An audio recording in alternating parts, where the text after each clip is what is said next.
Hello, I'm calling the Monday, February 12th, 2024 Planning Commission meeting to order at 6:30 p.m. Tonight's Planning Commission meeting is being held in person and virtually by using Zoom. As chair, I'll be leading the Planning Commission meeting, and the public is welcome to participate when invited. Members of the public may attend the meeting in person or join via online Zoom. As usual, tonight's meeting is available for viewing on BCTV and on the city's website. If you're unable to participate this evening and you'd like to submit public testimony, I encourage you to email your comments to city staff or mail your comments directly to City Hall. Here are the Zoom instructions. You may participate online by going to zoom.us-join and typing in the meeting ID 852-5189-1470. Once you're logged on to this meeting, please use the chat feature to tell the moderator which item you wish to speak to. You may also call into the meeting using your phone. The number to call in is 651-372-8299. It's the same meeting ID, 852-5189-1470. So we'll have a few public hearings for each one. I'll open up a time when the callers may speak to that item, and we'll give you some more instructions at that time. Your call will be muted until it's your turn. Please note there may be a slight delay due to differences in technology. And if you're speaking by phone, please mute your computer since there may be a delay between the two. If you experience audio problems, we suggest you leave the meeting and then rejoin. This has usually fixed the issue. And additional instructions on how to participate are posted online at burnsvillemn.gov in the public meeting calendar. And now we are on to the agenda. First item is the adoption of the agenda. And I would love to entertain a motion. I will motion to adopt the agenda. Thank you. Is there a second? Second. Motion and seconded. And third. You're keeping track of who's right? Yes. Thank you so much for doing that, because I'm not. The motion has been, we have a motion, it's been seconded, and we'll vote. All those in favor of adopting the agenda, say aye. Aye. Any opposed? The agenda is adopted. Next item will be approval of the minutes from our last meeting, October 9th, 2023. Wow. It's good to be back with you guys, by the way. Any changes to the minutes from staff? No changes. Any changes to the minutes from commissioners? No. I'll entertain a motion to adopt the minutes. I'll entertain you. Motion to adopt the minutes. Thank you. Second. Motion and seconded. All those in favor of approval of the minutes, please say aye. Aye. Any opposed? The motion carries. Our next item is a public hearing. This is the application of Chase Commercial Properties LLC for a zoning ordinance amendment to Title 10-26-4 to add schools, academies, colleges, universities, libraries as conditional uses in the I-3 Office and Industrial Park Zoning District, and a conditional use permit for a proposed charter school at 14101 South Cross Drive West. Mr. Kevin Shea, planner, will be presenting. Thank you, Mr. Chair. So tonight before you do have two applications. The first is the zoning ordinance amendment that was just read aloud, along with the conditional use permit to allow a charter school at 14101 South Cross Drive. So the location is at the intersection of County Road 42 and South Cross Drive. Its location is 14101 South Cross Drive West. The site is 3.65 acres. It is an existing site with an existing office building, and the zoning for the site is I-3 Office and Industrial Park District with a land use guidance of industrial and office. For the lot frontages, as I mentioned, it's at the intersection, so it has two frontages. It has one on County Road 42 along the south lot line and South Cross Drive along the west lot line. The former use of the site was the asset marketing office building, so that's the existing structure that remains there today. The proposal before you today is to consider a zoning ordinance amendment to allow schools, academies, colleges, universities, and libraries as a conditional use within that I-3 zoning district. And then a conditional use permit to allow specifically for this site, the conditional use of the school at 14101 South Cross Drive. As far as the proposed changes to the site, north is up on the screen, or slightly to the top left of the screen, I guess. So the existing building is 63,126 square feet. They are proposing to use the existing building for their operations for the school. There is some interior reworking for classrooms, teachers' lounges, things like that, offices. As far as the exterior of the site, the four major additions I'll call your attention to are on the top right of the building, so the northeast. There is a play area, permeable surface play area that's proposed on that area. Then there is a playground just to the south of that on the southeast corner of the building. Part of the parking area on the parking bay that's on the northeast corner on the parking area is being removed from parking and is becoming a new green space area, just an open green space area for activities. So that does result in some loss of parking from what's there today. And then on the top left of the screen, or the northwest corner, all the parking stalls there are getting restriped into a bus loading and unloading zone. Those are the four major changes from the site as it exists today. I'll back up a slide so we can see the roundabout that is in front of the building remains. Most of the parking and the parking islands remain. The building remains, and all the sidewalk connections remain as well. So those are the four major changes to the site, all of them exterior to the building. And with that, they are meeting the required parking, which is at 101 spaces for their proposed use, with 139 stalls to remain on site. They do have 11 bus parking, loading and unloading, and then they do have a crosswalk or deemed from the bus loading and unloading area to the school for easy access to and from as kids come and go. I didn't include the slide in here, but it was part of the packet for the turning movements. The pickup drop-off will cycle in from the entrance, move to the right, and then circle around in front of the new green space sod area, and then come down in front of the roundabout area, and then exit the same way they came in.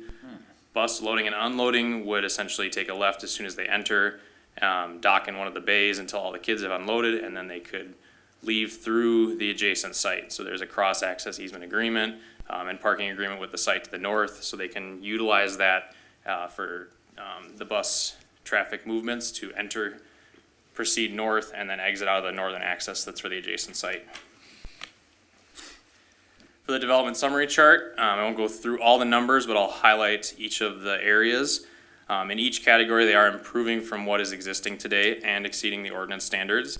So for impervious surface maximum, the current site's at 70%, which is below the 75% allowed. They're going down to 61% with removal of those parking stalls. They are adding additional green space. For the green space, the opposite side of it required is 25%. The existing site was at 30%, and they're going up to 39% with those green space additions. And then they are increasing with the changes to the parking layout. With the green space, they are at 12%, going up to 14% for interior green space that's internal to the parking lot, with a 3% requirement there. And then overall for parking, they do exceed the parking required by 38 stalls. To talk about, before I go to the recommendation, actually, the city council did review previously the zoning ordinance amendment for the I-3 at their October 10th meeting, and did recommend staff proceed with that ordinance amendment. So this has already been to council. They recommended with that, so staff is bringing that forward with the actual use application. So that is what's before you tonight. And the ordinance change that was in the draft ordinance before you is a simple one-line change to add the use as a conditional use in the I-3 district. That is the only change within the ordinance proposed. So with that, staff does recommend that the Planning Commission recommend to the City Council approval of the zoning ordinance text amendment to add schools, academies, colleges, universities, libraries as conditional uses in the I-3 zone as drafted, and approve the conditional use permit for a K-12 charter school to be located at 14101 South Cross Drive West, subject to the following conditions, which is no exterior signage shall be installed without a permanent sign permit. So with that, that is the staff presentation. If you have any questions for myself or other city staff. Thank you, Mr. Shea. That was a great presentation, and it seems like a great use for the property. And Jim, first question, it's one vote for two things, right?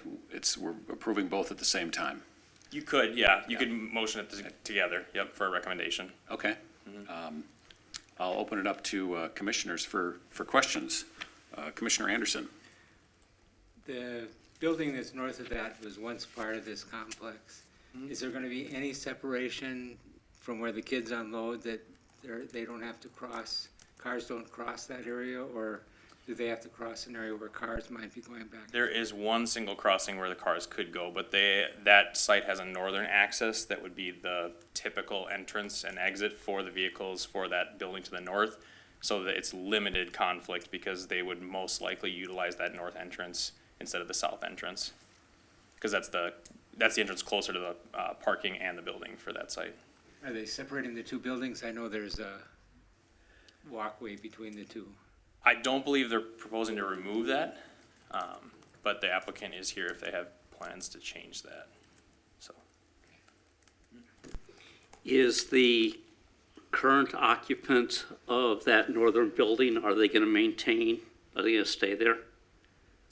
I haven't been in contact with the property owner or the tenant for that northern building, so that would be a question for them. So I used to work in that building, Okay, so I'm familiar with it. On the back side of the northern building, there's a loading dock there for semis. Are semis still gonna be in that area, do you know? I mean, if they proceed with their operations that they're currently going forward, they would still utilize those loading dock doors.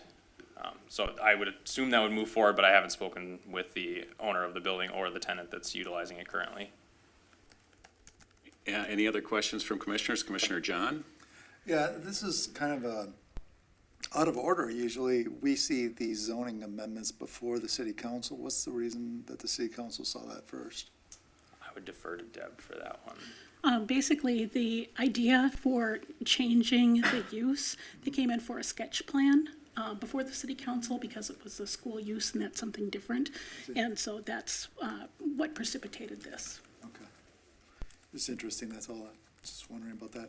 So then, as far as this is concerned, we are still trying to decipher, it has to come through us first for the conditional use, on whether it's a conditional use in the I-3 district. Mm-hmm.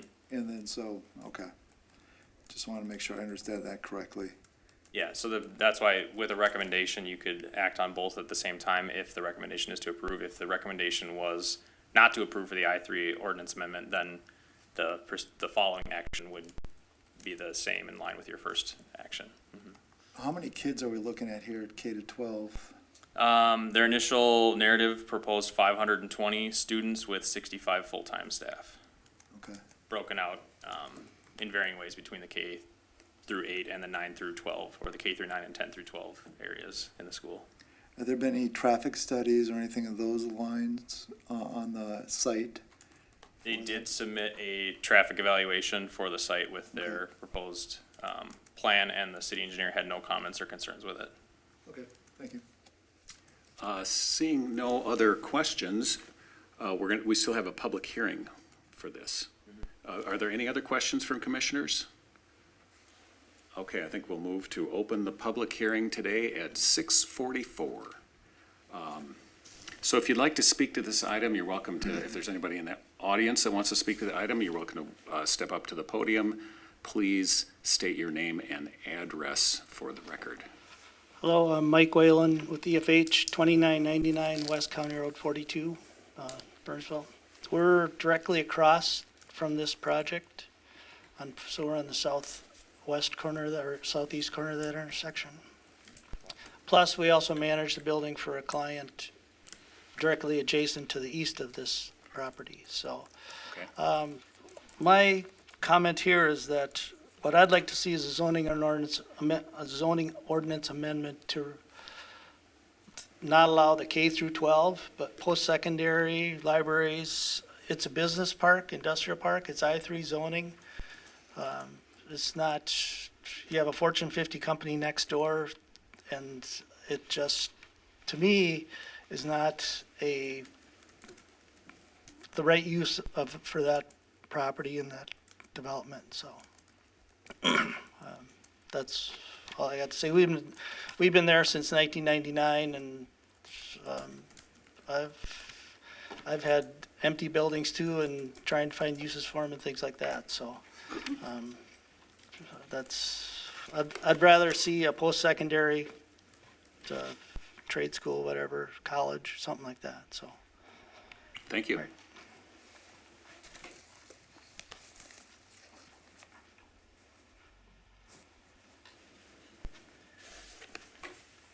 Hi, good evening. I am Joe, and I'm with Chase Real Estate, the applicant, so I didn't know if you would like me to answer questions now during the public comment period, or I can come back. Any questions from commissioners? Commissioner John? So I am curious, especially after what Mr. Whalen was saying, is there a reason behind the K-12, why rather than post-secondary or anything along those lines? Well, the reason we're here tonight is the building has been, we've been trying to find a new user for almost 3 years. It was asset management. It's a 60,000 square foot office building. As you know, business office space demand has diminished substantially. So we brought this to council last fall with the idea that first we would maybe rezone this as B for business, which opens it up for more potential users. And then we noticed that business and I-2 have this overlap in a lot of uses, like I think he mentioned vocational schools. What's interesting is in business you can do daycare.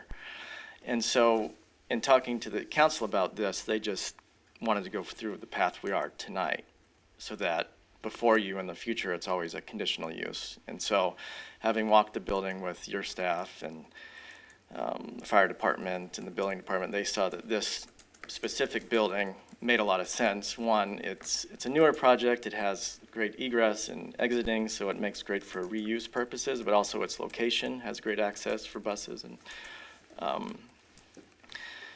And as of now, you could probably do a school in any business zoning throughout the city now.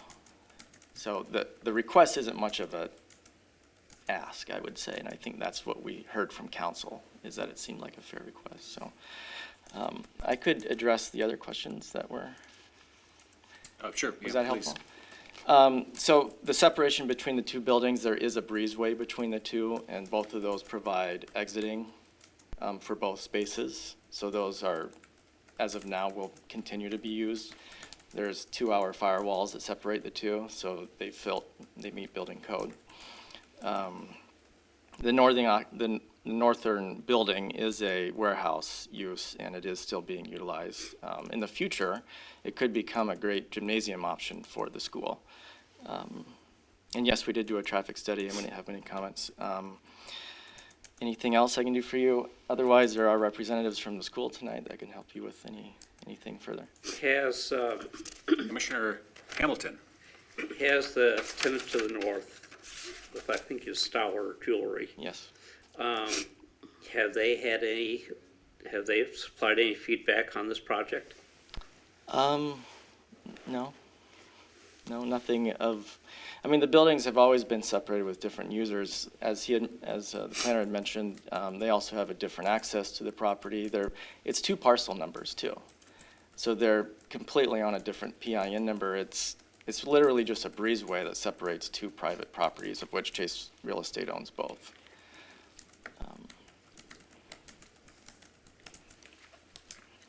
Commissioner John?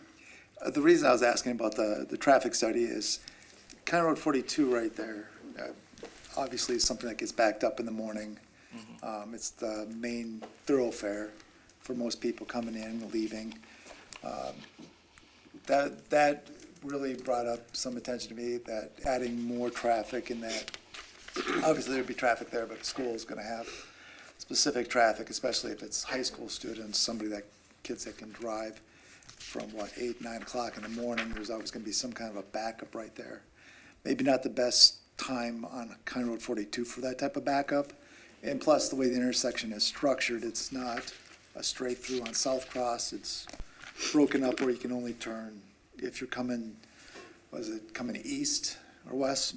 East on 42, I think you can turn left there, but when you come out of South Cross, you can't. Can't turn left. It's just an interesting area for Yeah. that type of traffic. Well, I can let the school representatives just talk, but they are not a K through 12 school. So if you see in your plan, the site plan notes on how they calculated the parking, it's for a K through 8 space. So we wouldn't have to worry about high schoolers parking. Okay. But noted on your, Well, I appreciate that, because I was thinking, well, there doesn't seem like enough parking spots for Sure. something that Yeah. long. Okay, that helps, thank you. okay. But it does say in the recommendation, permit for a K through 12 charter school. So is there a chance there could be an expansion? Well, that would be, I don't know why we said K through 12. I think that's because the ordinance request tonight is for K through 12 or other uses. Specifically tonight, which would be the reason for 2 conditional uses, is for this proposal, which would be K through 8. K through 5's, K through 5. K through 8, they don't drive, but K through 5. That's fair. Okay. Yeah. Thank you. Yeah, thank you for the answering questions. You're welcome. Is there anyone else in the audience that wants to speak? And at the same time, is there anybody on Zoom queued up to comment on this? Nobody on Zoom, so. And nobody rushing to the podium from the audience, so I will close the public hearing at 6:51. The public hearing has been closed. Is there any questions or discussion from the commission? I'll start by saying it seems like a pretty reasonable ask and a pretty, it seems like for the building itself, to me, it seems like a great use for that type of building. The location, maybe not 100% ideal, but it is what it is. So having said that, any questions? Commissioner John? Well, my concerns are, one, anything in the industrial area, the I for a school doesn't seem like it's keeping up with industry or the intentional use of that zoning district. So the mixing of the two, both this application and of the zone change, I almost feel like it needs to be split to allow conditional use in I-3 and then go on and talk about the school itself. If we were to pass that I-3, then I could understand putting the school there. I am a little bit bothered by that. It's just industrial is supposed to be heavy trucks and splitting up, to have kids in that kind of an area. It sounds like it could be trouble to me. That was on my first read through the background on it. As far as the school itself, it sounds well. Sounds like it would make sense in that location, because that particular area of the city isn't something that is heavily industrial necessarily, although there's a warehouse right next door. If it was south of 42 in that area, that would be, that's more industrial. This is more of a business district. I don't know if opening up conditional uses to I-3 is such a great idea. Well, I was going to say the advantage of the conditional use is that it has to come through here. It has to be approved by us or recommended by us and approved by the city council. So it's going to be reviewed on a case-by-case basis. Oh, that's a fair argument. Yep. Does anyone else have comments? Commissioner Anderson? That whole area, when I saw it was I-3, there's mainly offices there. Yeah, And it doesn't make sense that the zoning is I-3. yeah, I agree. Commissioner Braddock? As the representative from Chase pointed out, I-3 already identifies daycares and trade schools as permitted uses. And so I think the City of Burnsville is looking for spaces for shared experience and creative uses for real estate that might need creative use. And I think that it looks like a great project. Any other comments, or I could entertain a motion? Entertain a motion. Commissioner Anderson? I move that we recommend the adding of the conditional uses to the I-3 zoning. So the recommendation is on the screen? So, That's- but are you? is he Are you separating the two, or are you? Yes, I'm separating. Oh, you're separating the two, okay, so can you repeat that? I move that we recommend to the council to add the conditional uses defined here, schools, academies, colleges, universities, and libraries, to the I-3 zoning. Okay, there's a motion on the table, is there a second on Mr. Second. Motion and seconded. Any further discussion before we call a vote? Seeing none, we'll call a vote.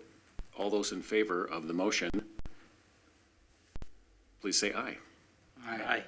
Any opposed? I'm gonna say nay, for those same reasons I'd stated earlier. Okay, so we have some dissent. Okay. Does anyone want to make a motion on the second half of this process? A motion for the school to be allowed in this location? I move that the conditional use allow for a charter school to be located at this location. Did I word that correctly? Yes. Okay, Deb says yes, so yes. Close enough. Is there a second for this motion? Second by Commissioner Braddock. We'll call a vote right away. All those in favor say aye. Aye. Any opposed? No opposition. Thank you. Yep, we will, we'll move on to our next public hearing. Our next, this is a public hearing. This is the application of CenterPoint Energy for a conditional use permit amendment to allow work within the Minnesota River Floodplain to abandon a natural gas pipeline on property owned by XL Energy, 1400 Black Dog Road East, and on property owned by the applicant CenterPoint Energy at 11500 12th Avenue South. Ms. Gross, City Planner, has our presentation. Thank you, Commissioners. The application before you is maybe new to some of the newer commissioners, to some of us that have been around for a while. Okay, I've been around for longer, but we do these a lot. We have several different regional type utilities in Burnsville that serve larger areas than the city of Burnsville, and CenterPoint Energy is one of them with their natural gas pipelines. This is an existing pipeline. It's referred to as their, I forget which one it is now, as a Portland line. And it's an existing line. It actually serves the larger region and some areas north of the city. What they're proposing to do is to abandon a section of that pipeline. The majority of the work is going to be actually happening in the city of Bloomington to the north. In Burnsville, we really just have two areas of site work. One of them is within the floodplain, and basically anytime you do any work within the floodplain, you need a conditional use permit, so that's why we're here. The construction activity is very minimal with this because they're not digging up the line, they're just digging basically to access the line so that they can abandon it. They pump a slurry of material within that and then make sure that it's not buoyant and really stays in place. So that is what is being requested this evening. The site on the right-hand side shows the entire part of that gas line that's proposed to be abandoned. It's about 8,900 linear feet. And then everything stays in place. All of the work is within the existing easements that CenterPoint has. The majority of the property, however, north of the railroad is actually Excel's property. And then we have the CenterPoint site, which is their Dakota Station site, where the end, one of the ends will be. So on this slide, it just shows basically the part in Burnsville that'll be affected. Dakota Station is the property south of the railroad, and that's owned by CenterPoint, and then everything else to the north of the railroad is owned by Excel. And this shows the FEMA floodway. Everything that's got kind of a diagonal pattern in it is the floodway. It includes both the Minnesota River and Black Dog Lake. So again, even though there's very minor work involved, it does hit that condition, and that's why we're here for a conditional use permit.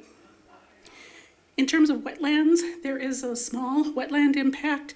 I believe it's like 0.01 or 0.08%, but they're just temporary impacts, and it's not of a size that affects a requirement, if you will, or prompts a requirement for any wetland mitigation. They're all temporary impacts.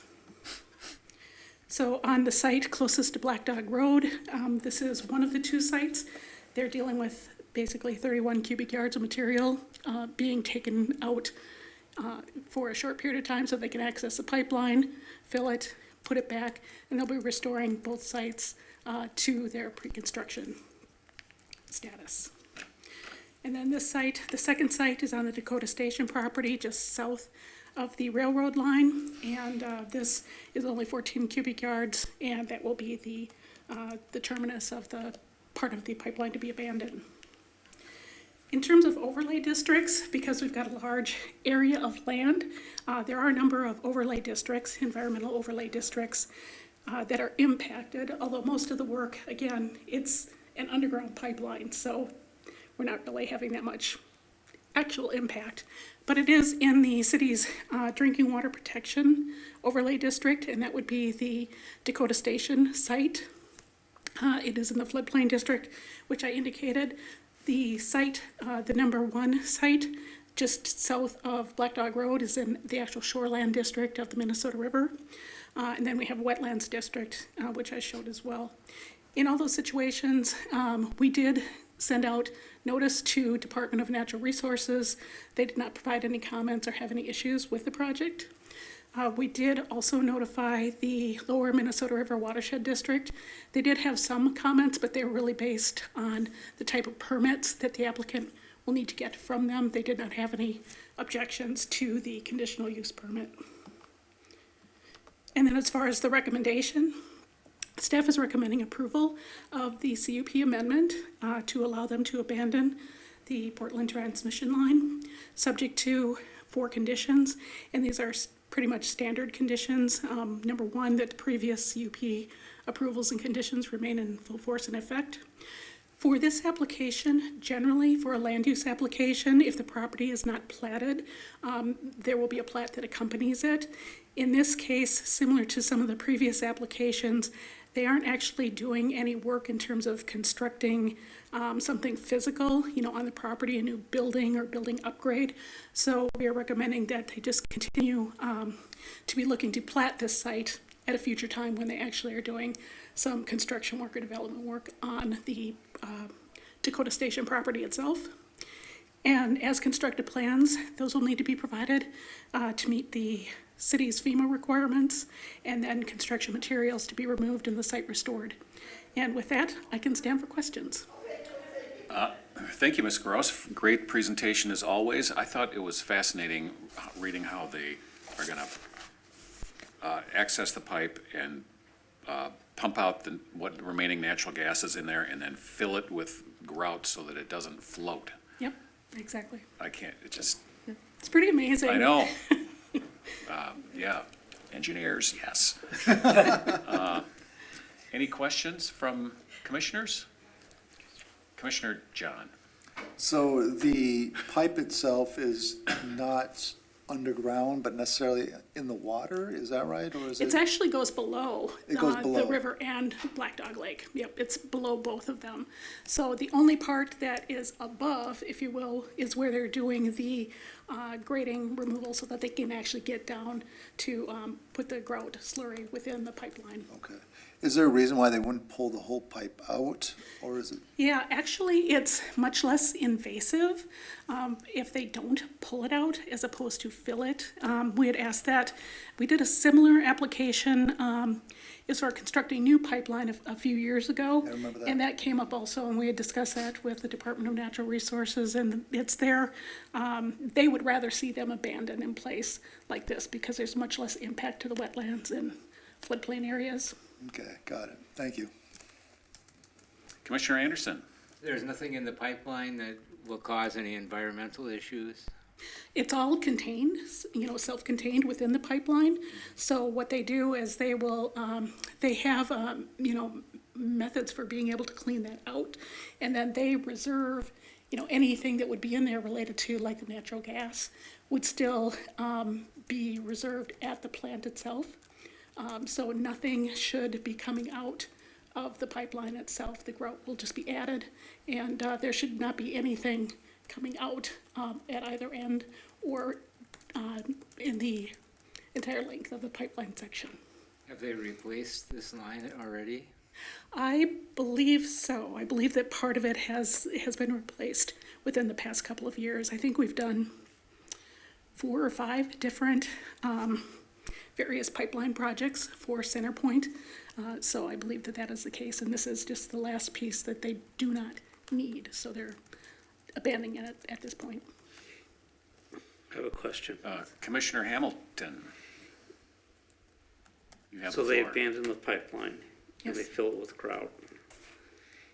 Long-term, since the pipeline is abandoned, any environmental long-term impact as the pipeline deteriorates over time under the river?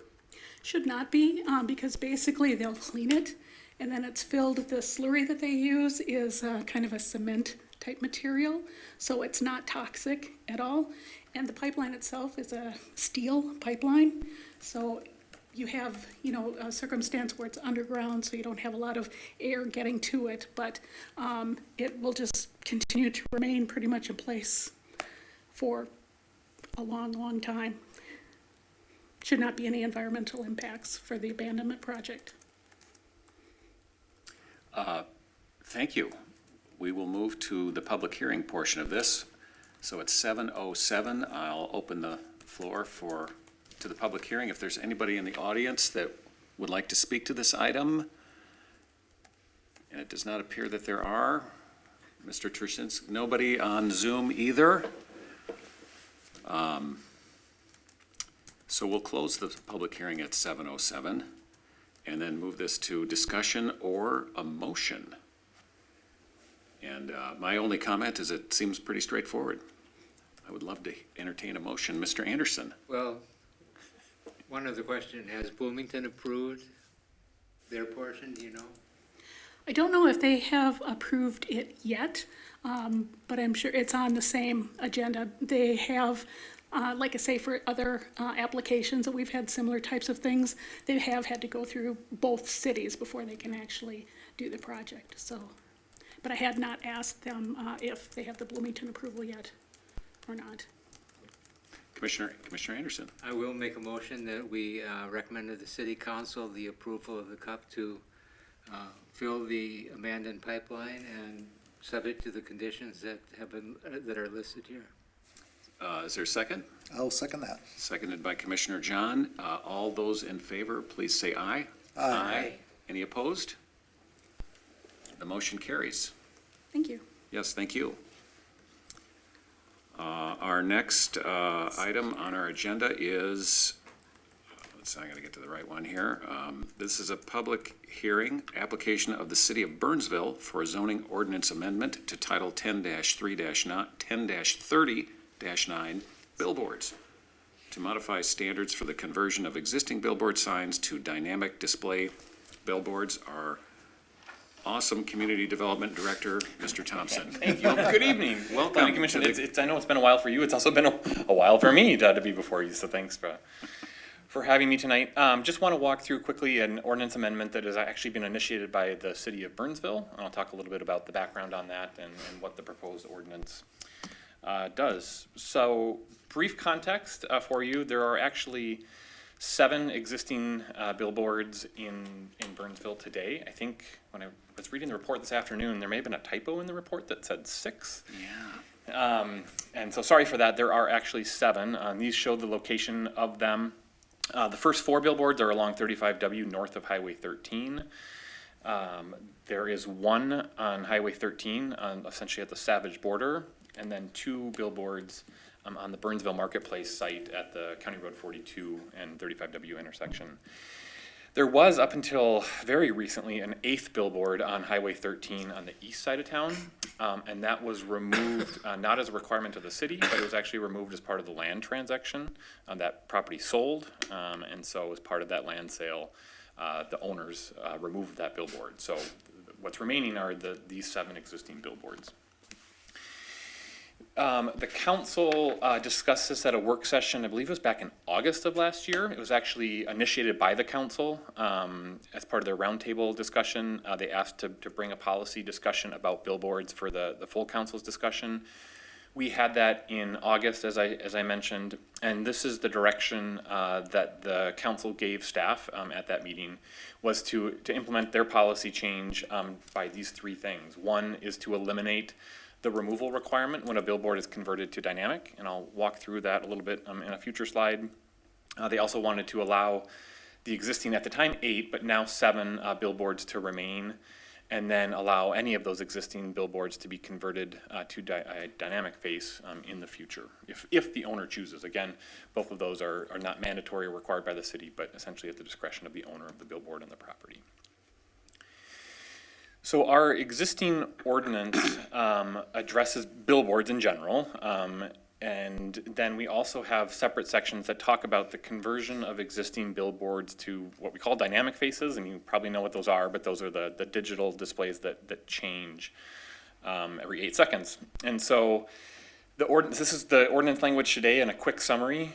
It only allows the billboards along 35 north of 13 to be converted to dynamic. So those first 4 that we talked about in the first slide are the only ones, the locational requirement for conversion. If an owner does convert a billboard face to dynamic, they also have to remove permanently one existing static face somewhere else in the city. The one that they're removing to convert does not count. It would be kind of an additional one. And then there are 3 other requirements. One, they have to provide for public service announcements. You probably see those oftentimes, Amber Alerts or other public service announcements. Those have to be allowed on the billboard. There's an enhanced design requirement for the billboard structure, some materials, enhanced materials for the structure. And then there's a number of operational requirements for them in terms of brightness, how frequently they can change, and then kind of how they change. So those are the most common ones that are addressed in that existing ordinance. So the proposed ordinance that again is initiated by the city essentially makes 2 changes to the ordinance. One, it eliminates that locational restriction, restricting it to 35 north of 13. And that's essentially to implement the direction of allowing all billboards to be converted to dynamic. The second, it eliminates the removal requirement for that second face that has to, or the other face that has to be removed. But it does retain those enhanced design requirements for the billboard structure, and it does retain all of those operational requirements. I know there's 2 agenda items next. I'll talk about this section, but there's some future steps we'll need to work with the property owners on. So I know those are upcoming on your agenda, so we'll talk about those in a minute when we get to those. But our recommendation tonight is to hold the public hearing and recommend approval of the ordinance amendment. And pending that recommendation from the Planning Commission, this is tentatively scheduled for the council review on March 19th. So with that, Commission, I'm happy to answer any questions you may have. Thank you, Mr. Thompson. I have a quick question. My first question is, I noticed in the report, over the years, we've really diminished the number of billboards that we have in the city. And if somebody wanted to put a new billboard in the city, is there a path to that? Or is that kind of something where the council is kind of straight, it doesn't want to do, and we're going to stick with the 7 that we have? And Yes, Chair and Commissioners, a good question, and I should have added that on there. The council, when they did talk about this, did say that they wanted the existing billboards to be allowed to be converted to dynamic, but not allow for additional billboards to be converted, or to be added essentially in the city, and then be converted to dynamic. The existing ordinance, I've read through it, we do allow new billboards to be constructed in our zoning ordinance. However, it's very restrictive. It's only in the I-1 and I-2 districts, and potentially the B3 district. It has to be along a highway, so 35 or 13. It has to be at least 2,000 feet, so almost a half mile from our city boundary. And then there's some separation requirements from intersections and off ramps and exit ramps. And probably most impactfully, it can't be a principal use of a property. And so when you look at where those conditions apply, there are really no vacant properties within that zoning in those corridors that could comply with those requirements. So yes, in theory, but when we've looked at it, practically no locations that could comply with that. Thank you. Any other questions from commissioners? Commissioner John? So are there any other, sorry, excuse me. So are there any other locations where the owners are looking to change it over to dynamic? Chair and Commissioner John, not that we are aware of, no. We have not had any conversations with other billboard owners that are not dynamic on converting to dynamic. I know last year, I can't remember the timing, you saw an application from Clear Channel to convert an additional billboard, and they requested an amendment at that time to remove that only allowed one on a structure. And so that conversion has happened on the 35W sign, but we have not been aware that anybody else wants to pursue the dynamic conversion. Is that what was the straw that got this moving, basically, that application, or? Yes, now, Chair and Commission, yes, I think when that came before the council, if I remember right, yes, I think that's kind of what precipitated these questions, and then ultimately the council bringing this in a roundtable in a work session. Makes sense, thank you. Yep. Commissioner Anderson, did you have a question? Yeah, the three of the 7 billboards had a condition on them that they be taken down at a certain point in time. What was the reasoning for eliminating that condition? Chair and Commissioner Anderson, so there are 2 properties that have existing agreements or existing conditions of approval that require the removal. It's Burnsville Marketplace. And that, let me speak to that first. So when that property was developed initially in the 90s, late 90s, is when those they're included. There were actually 4 billboards on the property at the time. And when it was developed, 2 had to be removed along County Road 42. And then the 2 on 35 were allowed to remain. And then the condition in that original PUD said they had to be removed when one of the original property owners passed away. And that happened last year. And so it's a condition dating way back to that original development in order to comply with that ordinance provision, I think, that says you can't have billboards as a principal use. So when it was developed, there was a kind of a phasing out of those billboards. The second one is somewhat similar, and that's Burnsville Storage, the mini storage on the east side of 35. That dates back to an original conditional use permit. I can go back to this, maybe if it's helpful. Billboard number 3 on this map, that dates back, I think, to the 80s. When there was a conditional use permit to build the original storage that said that had to be removed when the lease terminated. And then there was some litigation between the city, and it's ultimately codified in a settlement agreement that required the removal at the end, like sometime in 2023. So those are the background on the agreements, but based on the council's direction, we have initiated amendments to the PUD and the CUP, but we are working with the owners of those properties on those amendments to the entitlements and the agreements to bring back to the Planning Commission at a future meeting. Both of those billboards are also on our agenda for today. They are. Okay. Yes, I and I just will- wanted to yes, clarify that. yes, Thank you. correct. Yeah, so we'll be talking about them in just a moment. Commissioner Braddock? Hey, in terms of operational requirements, can you tell me a little bit more about the energy use or energy efficiency of the digital signage? Is there data that we understand? Chair and Commission, I don't have good information on that, in terms of what type of, how much energy they use. I know our ordinance essentially it really addresses the brightness of them. So like they have to have auto dimming features at night so that they're not glaringly bright. And then some auto turn off functions if they malfunction. But in terms of how much energy they use or allowed to be used, not addressed in our ordinance, and I don't have a great answer on how much energy they're using. Is there consideration for like solar or?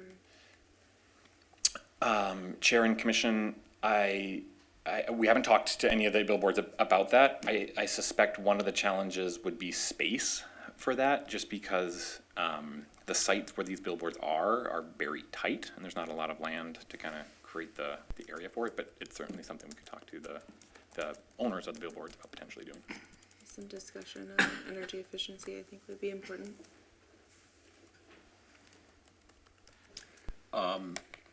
Seeing no further questions, maybe we'll move this to the public hearing.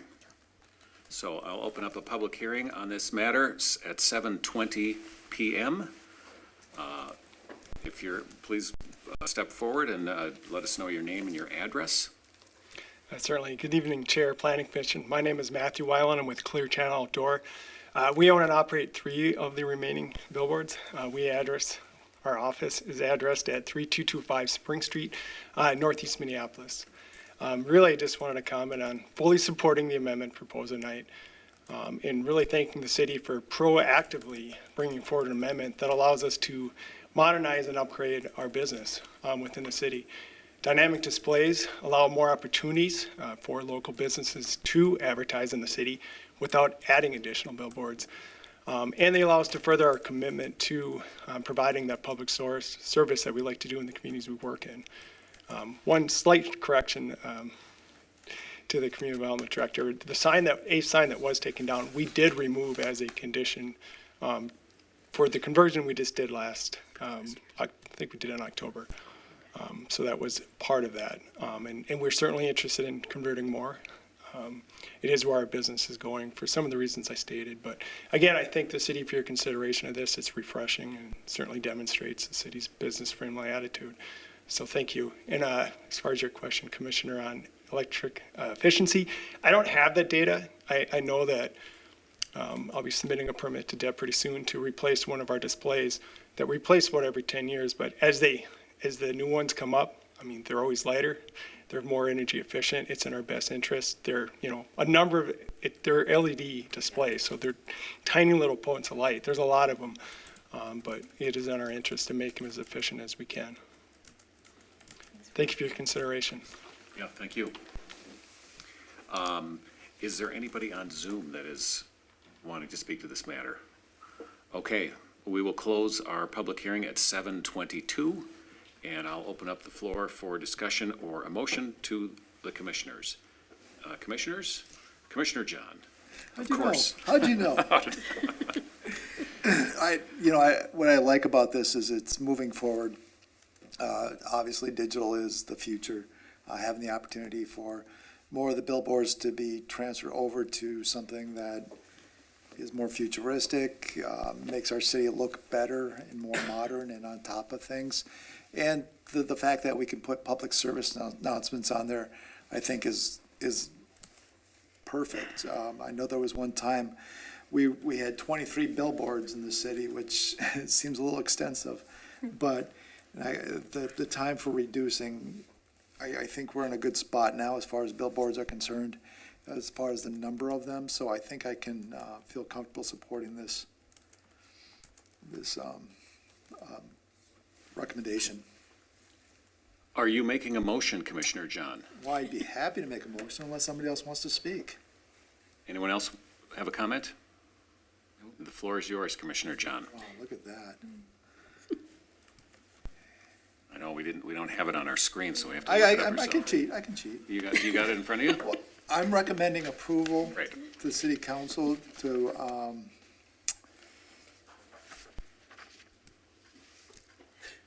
The ordinance. tentatively recommend approval of the ordinance amendment as stated in our background. So this is the application for a zoning ordinance amendment to Title 10-30-9 billboards to modify standards for conversion of existing billboard signs to dynamic display billboards. That's what you're recommending. That's what I said, yeah. Is that Yes, what I said? okay. Is that what I said? Is there a second to the motion? Second. Seconded by Commissioner Hamilton. All those in favor say aye. Aye. Aye. Any opposed? The motion carries. Thank you very much. Our next item is a public hearing. This is the application of the City of Burnsville for a planned unit development amendment to eliminate the requirement for the 2 existing billboard signs to be removed from the property at Burnsville Marketplace, 13901 Aldrich Avenue South. Director Thompson. Thank you. Planning Commission, I will be quite brief on this one. We just talked about it a little bit at the previous agenda item. So in order to implement the retaining those existing billboards, the PUD for Burnsville Marketplace needs to be amended, and the agreement between the city and the owner, it's actually a three-way agreement in this case, the property owner, the lease, because there's actually a land lease on that property, and the city needs to also be amended. It's taken us a little bit more time to work through the amendments to that, and we can initiate the ordinance amendment, but we can't initiate the PUD amendment until we have the agreement of the owner. So we will republish this once it's ready for the public hearing for the planned unit development amendment and bring it back to the Planning Commission when that meeting date has been set. So with that, we're requesting that you just simply table this item tonight. Okay, do we have to open a public hearing to table it, or do we just table it, we have a motion to table? Like generally, they open the public hearing and then just make the recommendation to table. Okay. Yep. So, and then the public hearing stays open, right? And then or do It's we? tabled. Oh, it's tabled, okay. And the only way to bring it back then is we would need to republish it and send it out to the property owners to bring it Okay, back so, to you. so we'll open the public hearing at 7:26 PM. There's nobody in the council chamber to speak to this, and I'm guessing there's nobody on Zoom either to speak to this, so I'd like to entertain a motion to table this. I'll make a motion to table. Second by Commissioner Braddock. All those in favor say aye. Aye. Any opposed? The motion is tabled. And we're going to go through the same process for the next item, which which I will read. It's the application of the City of Burnsville for a Conditional Use Permit Amendment to eliminate the requirement for the existing billboard to be removed from the property at 12001 Interstate 35W. Director Thompson. Thank you, Commissioner. Sorry for the broken record, but again, this just needs more time for us to work with the owner to amend the conditional use permit and the underlying agreements on this property.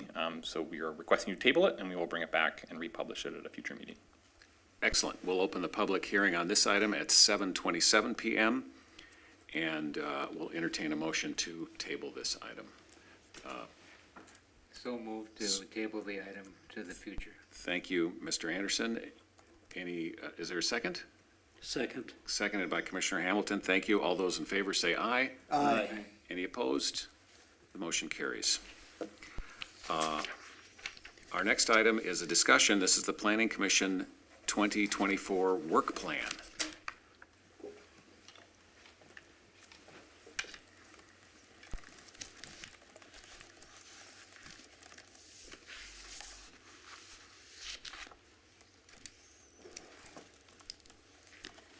Just see how good I am at doing this.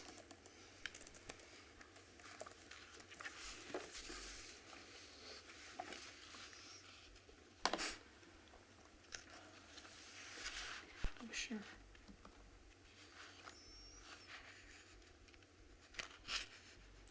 Now I've done it. Sorry. With that, I can do this.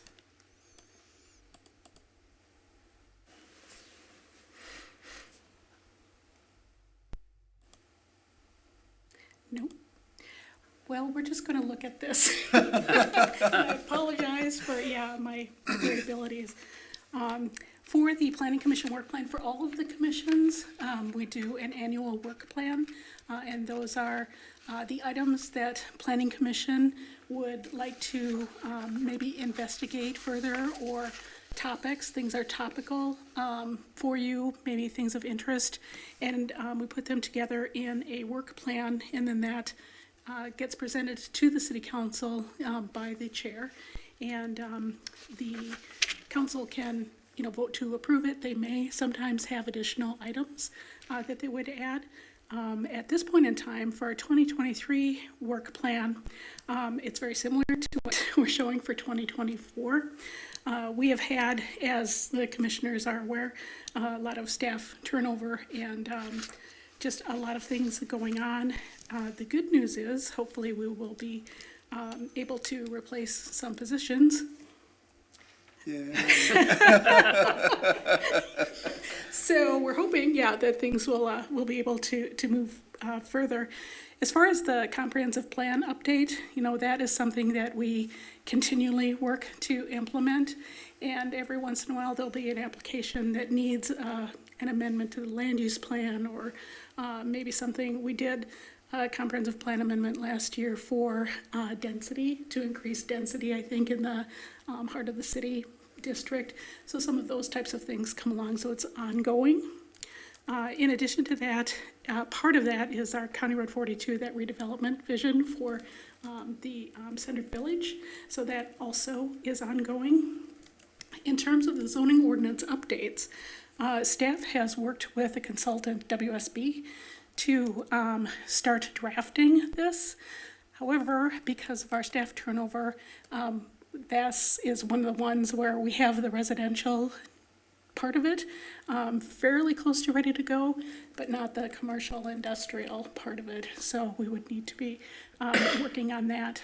Last year, with the city engineer, you worked through ordinance updates to help implement the Lower Minnesota River Watershed District Plan. We had to go through the entire ordinance and change grading requirements and different things more associated to engineering type details and things, but you had accomplished that.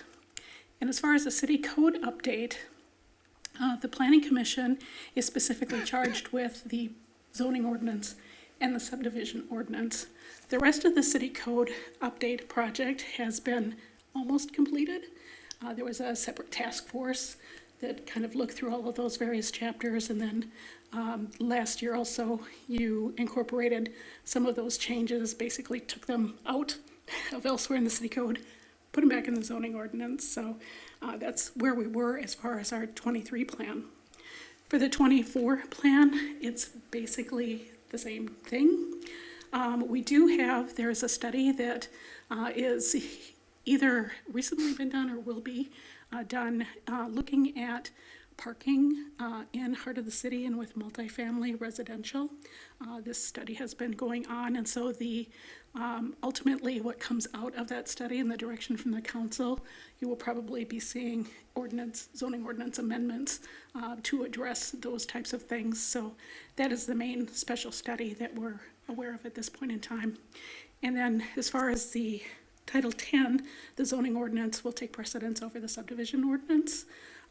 The zoning ordinance is going to be a lot more complicated than the subdivision ordinance.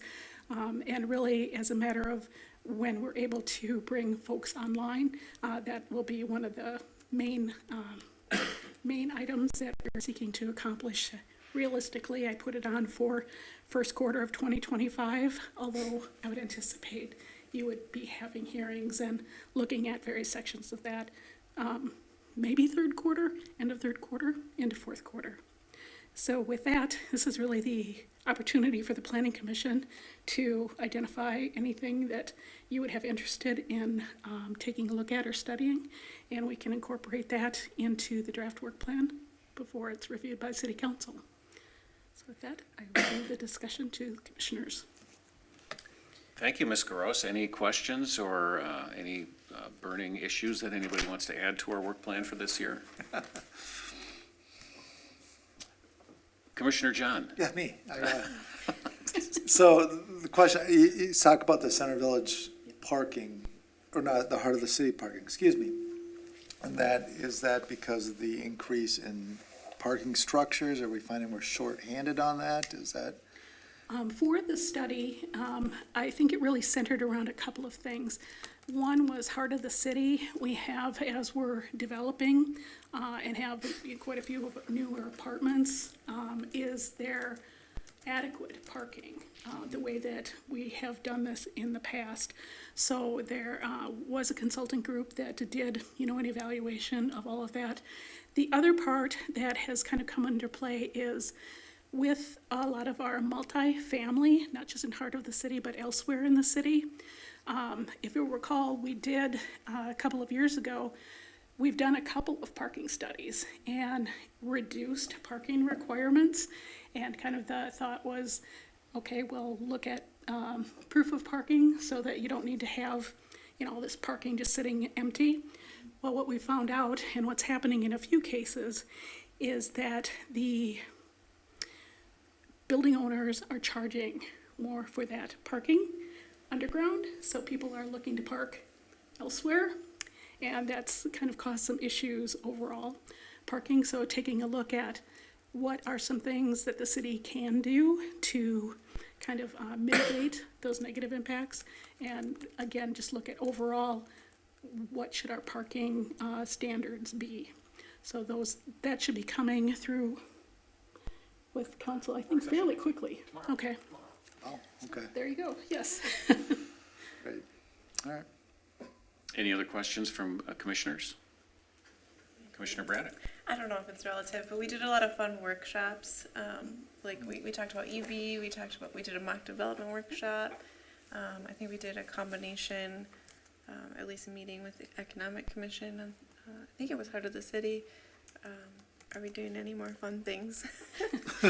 Certainly, if, whatever you would be interested in doing, definitely we can do that. I mean, that's something that, I don't think you necessarily have to have in a work plan, but we certainly can do that. Just let us know as staff, what your interests are, or if you happen to see something and would like to know more about it, we can certainly do kind of a work session or workshop kind of thing, or several. Commissioner John? And just kind of piggybacking on what Commissioner Braddock was saying, we did a tour of the water facility at one point. I would like to see more of those types of things, especially as we get into places, the CenterPoint Energy one. I'd like to go to the sites and see what we're talking about, and you can't access it. So those types of things would be outstanding. I don't know if that has to be added to the work plan, but that was a good chance to bring it up. Okay, yeah, we can definitely do that. Commissioner Anderson? Is there anything with the new owners of the mall that could be helpful to interact with them to make the redevelopment vision come to life? What's the mall? Do we have one? Chair and Commission, yes. So you referenced that the mall ownership has changed, and the Sears site has also sold. So that is now owned by a local development group called Swervo Development. So we are met with both of them with their long-term plans and kind of what, just introductory meetings, getting to know one another. We're starting to talk about some of their plans and what the redevelopment could look like. And certainly as any sort of project moves forward, we will keep the Planning Commission updated as we go. For now, I expect probably in the March work session with the council, we may have at least a sketch plan review of the Swervo development at the Sears site for potential concept redevelopment there. And then probably later, we'll talk more as plans solidify and discussions continue about sketch plans for any sort of projects at the mall itself.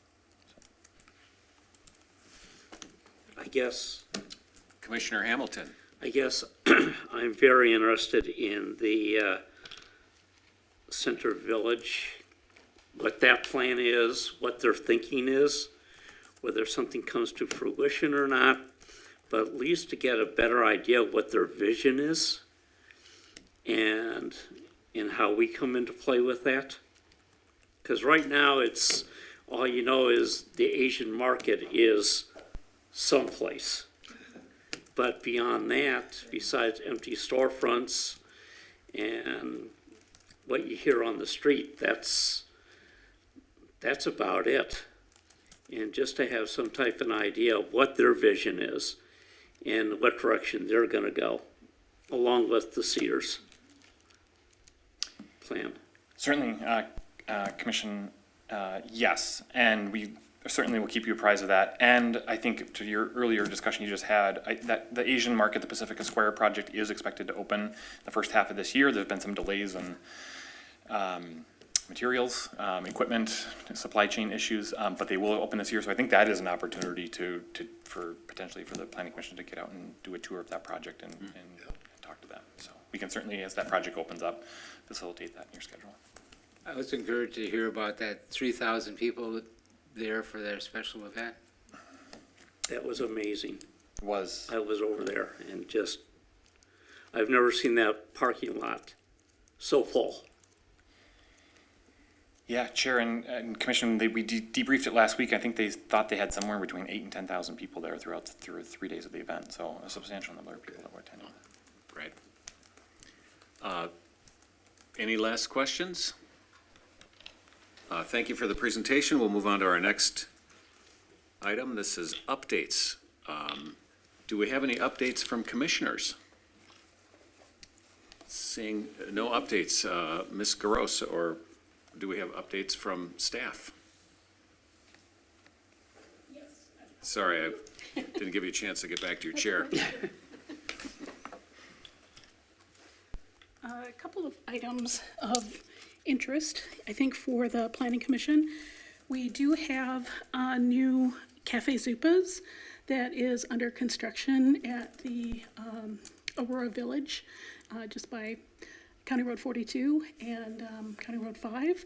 That application is one of the first we have been able to do with, in previous applications, we put those conditions in that if you have, another use that's allowed in the district, if you can meet the ordinance, you can actually do that. Well, this one actually met the ordinance, so they didn't have to come in for a PUD amendment.